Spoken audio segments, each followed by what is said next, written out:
Ministro, quero falar uma coisa da qual o senhor entende muito, que é o poder. O que é o poder para o senhor, ministro? Eu não sei o que é. É uma coisa... Vocês dizem que eu tinha poder. Eu não sentia. O senhor tinha poder no governo, certamente, quando o senhor estava no Congresso, aqui nessa casa, as pessoas vinham atrás do senhor, quando o senhor estava... Aliás, vamos falar sobre a violência da 64, foi tão violenta que lhe exilaram em Paris, na embaixada, né? Mas aí já é uma outra questão. Digamos, na verdade, Paris é outro acidente. Como é que foi esse acidente? O Geisel não gostava do senhor? Não. Achava que o senhor ia ser governador de São Paulo? Vamos começar por que o Geisel tinha suas diferenças. E não era só dele comigo, não. Era eu com ele. O senhor quis prorrogar um pouco o Médici? Não, isso é uma tolice. É. O Médici, já que você está provocando, vou te contar a história inteira. Eu estava em Paris, em Roma, em 1971, 72. Giscard d'Estaing, que era ministro de Finanças seu colega da França, me disse, Delfim, você se prepara porque os árabes vão fazer um cartel para puxar o preço do petróleo para $6 o barril. Estava 2. $1,20.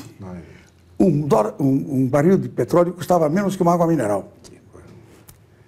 Eu vim para o Brasil, procurei o presidente Médici, disse, está acontecendo isso, nós precisamos tomar uma providência. E o que você acha que é? Nós temos que abrir contratos de risco com a Petrobras. Na Petrobras. Bom, isso criou um desarranjo brutal, criado pelo Geisel, pelo Ernesto Geisel. Que era presidente da Petrobras. Que era presidente da Petrobras. E o irmão dele era o ministro da Guerra. Orlando. Ele e o Médici eram muito amigos, mas muito amigos. Então, houve uma reunião em que houve lá realmente uma confusão, porque o Geisel ficou furioso. Porque o Geisel nunca fez nada. Na verdade, ele continuou produzindo 120 mil barris durante 20 anos. Só no governo Figueiredo... O senhor queria que aumentasse a produção? É lógico. Claro. Porque nós teríamos ganho 2 ou 3 anos. O Brasil teria sido diferente. Mas ele ficou furioso e disse que o Giscard não entendia nada de petróleo, que ele que entendia. Depois nós vimos quem entendia. E está ainda vivo o Dias Leite. Antônio Dias Leite. Antônio Dias Leite foi um grande ministro de energia, mas grande ministro. Então, e deu um atrito forte com o Geisel. E daí, eu era o ministro da Fazenda, ele era o presidente da Petrobras. E, na verdade, aí nós exercíamos o poder mesmo. Você só levava para o conselho e para a diretoria aquilo com o qual eu concordava. Porque o meu representante lá votava contra, se fosse necessário. Então, o que acontece? Houve um desarranjo. Eu nunca... A ilusão, quando o Geisel resistiu demais, o doutor Leitão me disse, 72. 1972. Meu filho, não briga porque ele vai ser o presidente da República. Então, tudo isso é uma conversa mole de quem nunca soube nada. O Médici tinha, pelo Geisel, uma admiração fantástica. Se você dissesse, presidente, dá uma definição de inteligência. Ele dizia, o Ernesto. Por quê? Porque o Ernesto sabia qual era o seno de 30 graus. Ministro, mas enfim, o Geisel ficou com raiva do senhor. Aí é outra coisa. O senhor ia ser governador de São Paulo. Aí, seguramente, eu ia ser governador de São Paulo. Escolhido pela Arena. Escolhido pela Arena. O Médici falou com ele. Ele disse para o Médici, não quero, porque ele, com a Avenida Paulista, vão tomar o governo nosso. Claro. Tá certo? O senhor seria presidente depois. Isso é tudo uma ilusão. Sim, uma ilusão. Mas vamos dizer. Então, na verdade, foi um veto. E foi assim que as coisas aconteceram. Aí ele exilaram em Paris. E fui para Paris. Mas antes disso, o Golbery lhe chama para uma conversa. Não é todo esse processo, né? Exatamente. E me disseram que quando o senhor entrou na sala do Golbery, o Golbery disse, Delfim, senta ali. Aí o senhor disse assim, você grampeado, é verdade? Isso é verdade. Não, eu disse para ele, o grampo está aqui? Mas o Golbery é outra pessoa também, que eu acho que é muito injustiçada. O Golbery era realmente um administrador de muito boa qualidade. A geopolítica ele construiu ajudou a construir esse processo de extensão, não tem dúvida. E, no final, o Figueiredo terminou o processo de extensão. O Figueiredo foi contra o governo.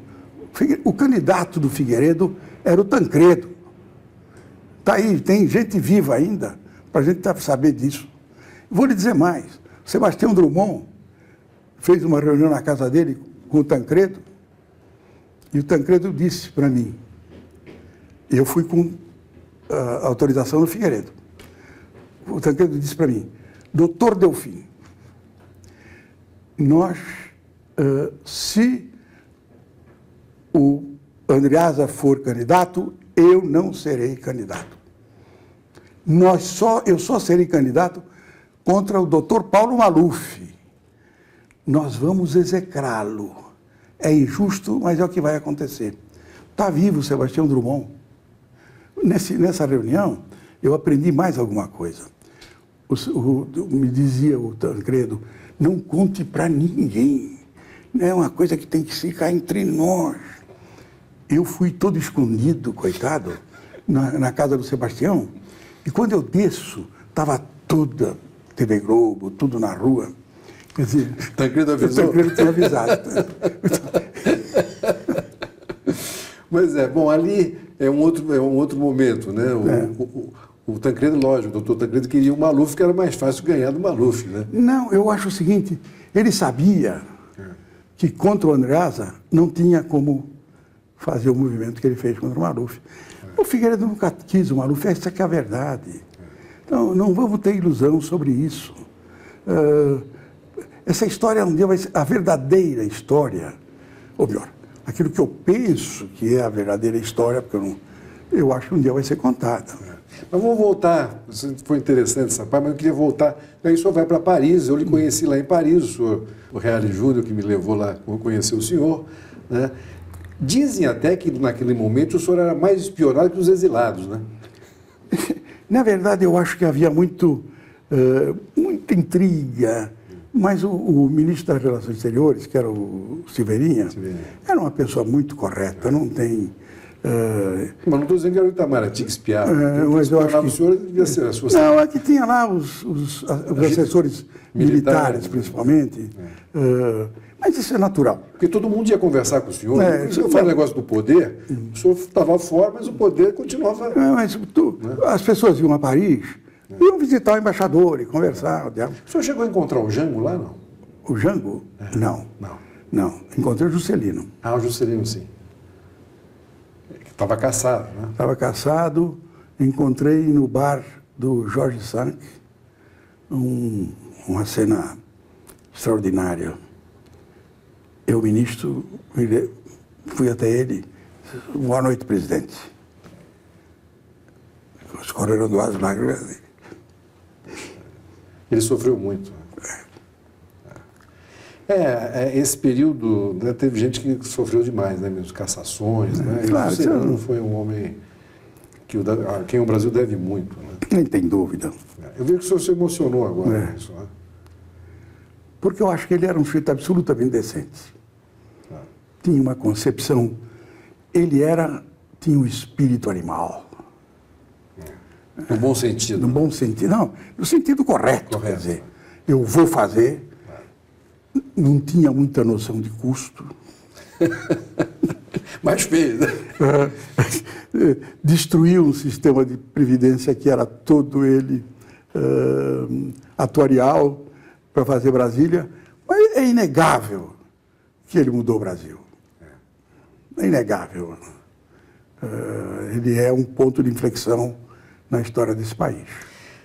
Nós vamos voltar, mas eu quero pegar um pouco o início seu, né? O senhor é um jovem que nasceu no Cambuci, né? Uma área operária de São Paulo? Sem dúvida. Bairro operário, industrial. Né? Industrial. O senhor trabalha como office boy na Gessi Lever, né? O que levou o senhor para esse caminho? Os acidentes. Primeiro, eu talvez seja um caso típico, e não único, porque existem milhares de pessoas que aproveitaram as oportunidades construídas pela sociedade brasileira. Eu sou um exemplo típico, como eu disse, de milhares, de uma sociedade que tenta a cada instante aumentar a igualdade de oportunidades. Não, que tenta reduzir o acidente do teu nascimento. Não importa se você foi fabricado na suíte presidencial do Ardolfo Astoria ou embaixo do Museu do Ipiranga, num porre. Uma vez produzido, você é senhor de direitos. A minha vida inteira, a universidade é um exemplo típico disso. Eu gastei, em toda a minha vida, 6 mil réis. Para estudar? Para estudar, eu fiz o vestibular, passei. Para você se inscrever, você precisava ir comprar um selo de 6 mil réis. Você colava. O que era 6 mil réis? Hoje? 6 mil réis. Naquele tempo não chegava nem a $1, mas de qualquer forma, você colocava no teu requerimento para entrar na universidade. Eu entrei na universidade e aí ela me deu tudo. Me deu papel, me deu lápis, me deu borracha. Os livros. Me deu os livros, me deu tudo. Quer dizer, nós só entramos com o corpo. E com a cabeça e com muito estudo. Era um corpo. Mas o que eu digo é o seguinte, é uma prova de que este é um país bastante diferente do que a maioria percebe. É um país onde realmente... Não é estratificado. Não tem. Você pode ascender. Ou talvez a coisa mais importante que esteja acontecendo hoje no Brasil é realmente a consciência de que a ascensão social só pode ser feita pela educação. O grande entusiasmo que a gente vê hoje, uma senhora que é empregada doméstica faz todo o sacrifício do mundo para que seus filhos estudem. Porque elas sabem que não tem truque.